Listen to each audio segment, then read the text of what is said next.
Hey,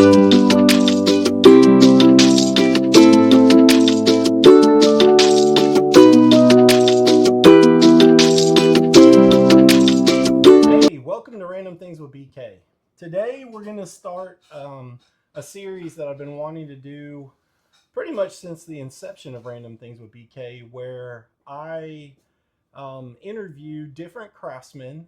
When I say different craftsmen, meaning like different crafts of craftsmen, and let you guys get some insight from them. So today I have one of my mentors, Bob Snyder, who's also my dad, which is pretty cool. And he is somebody who taught me a lot about woodworking.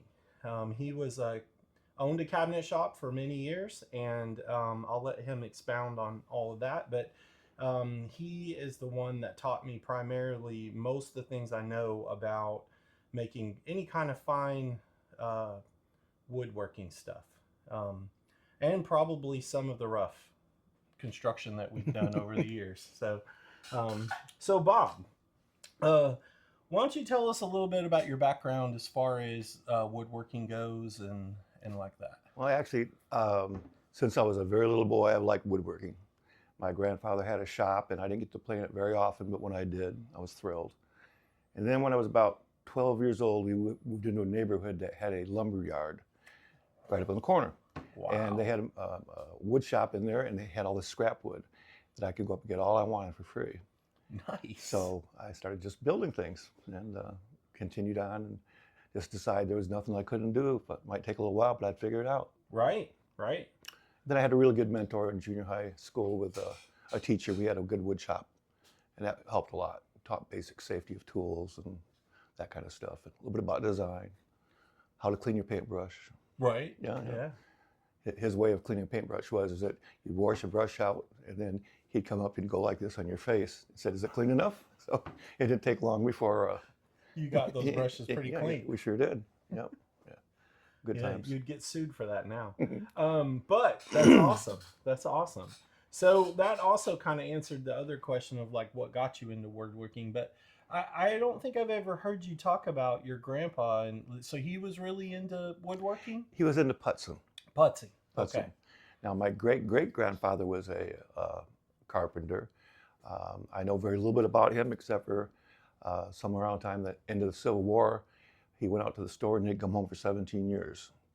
And he came home and his wife took him back in and they still had babies after that. Wow. But I've got his original handsaw with his name engraved on it. That's pretty awesome. Yeah. Heck yeah.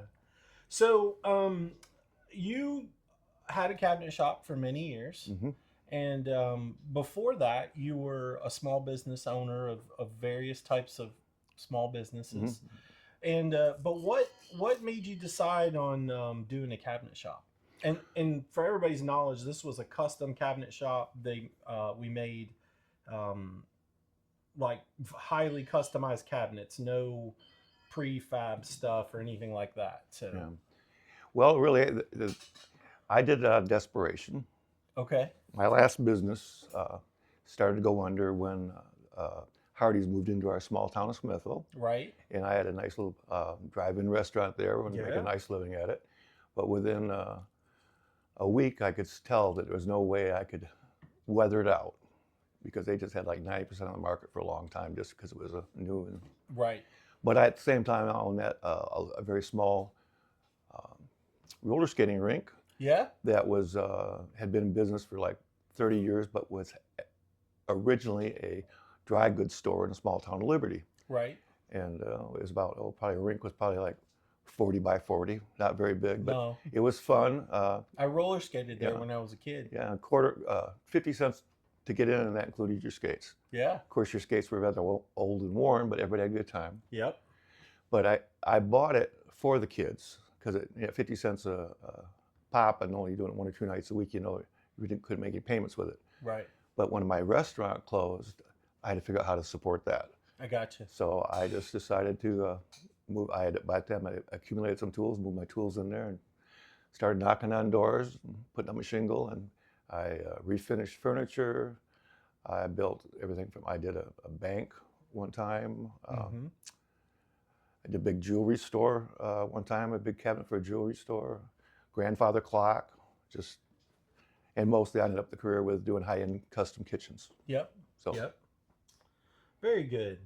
So, if you were having a conversation with a person who wanted to get into woodworking, that they're real green, they don't just getting started type of thing, what would be, say, I don't know, I don't want to put a limit on it, but what would be the tools that you would recommend for somebody who is just getting started?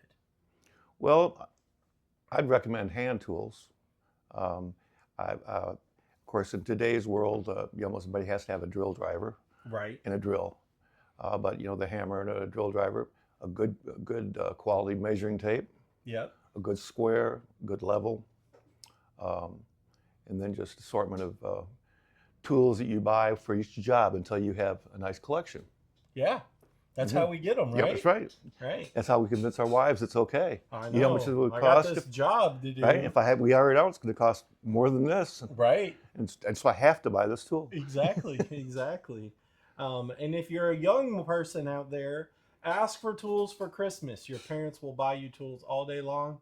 I still have my first circular saw, which Bob bought me.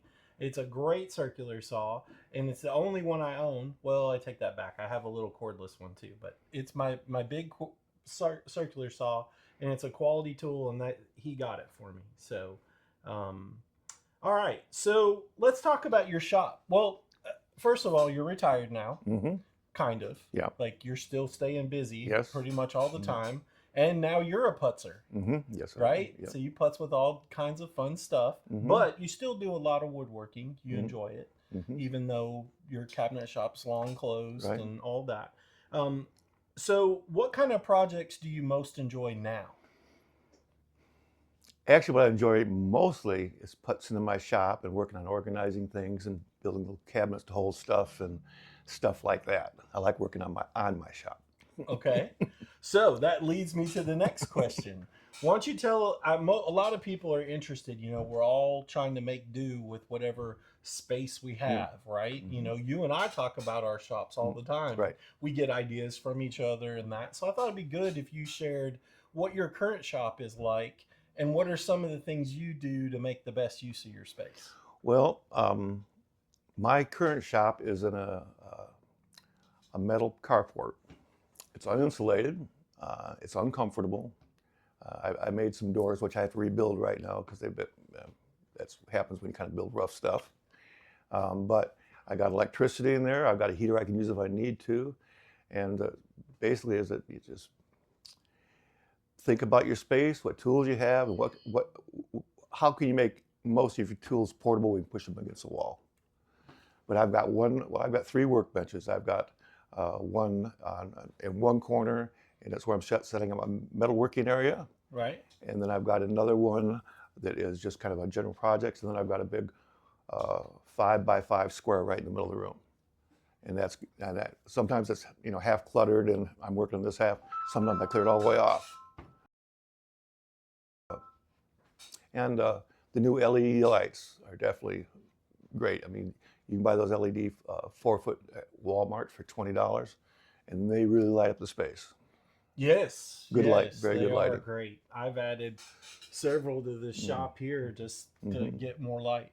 Yeah. Well, awesome. So, one last question for you. Well, I have two last questions, but one last for me. What advice do you have for the DIY woodworker? Well, one thing is don't be afraid of any project, and the other thing is to take advantage of YouTube. There's great mentors on YouTube.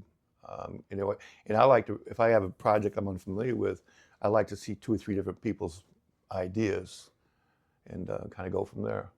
And I'd also say is that Harbor Freight Tools was been known for years as the cheapest tools, but they do have more professional line now, which is nice.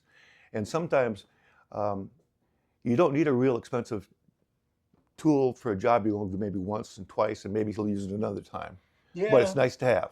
One thing I like to think about there is that, you know, because I like Ryobi tools, Hmm. my channel knows that, and then I have a lot of Harbor Freight stuff, and the thing that I like to think about is that when we were working in the cabinet shop and we were building cabinets for Hmm. other people, and that was our business, Hmm. we had to have really good tools because we were using those tools 8, 10, 12 hours a day. We were depending on those Hmm. tools to make money. Like, it mattered. We Hmm. used all kinds of Bosch and Makita back in the day when they Porter were the cable. best. Hmm. Porter cable. We had, you know, the best table saw you could get, you Hmm. know, all the things. And but at home, my tools only get used, you know, once in a while. Hmm. They're not going to wear out super fast. If they do wear out, I'm not losing money if I have to go wait a month and go buy another one or Hmm. whatever it is.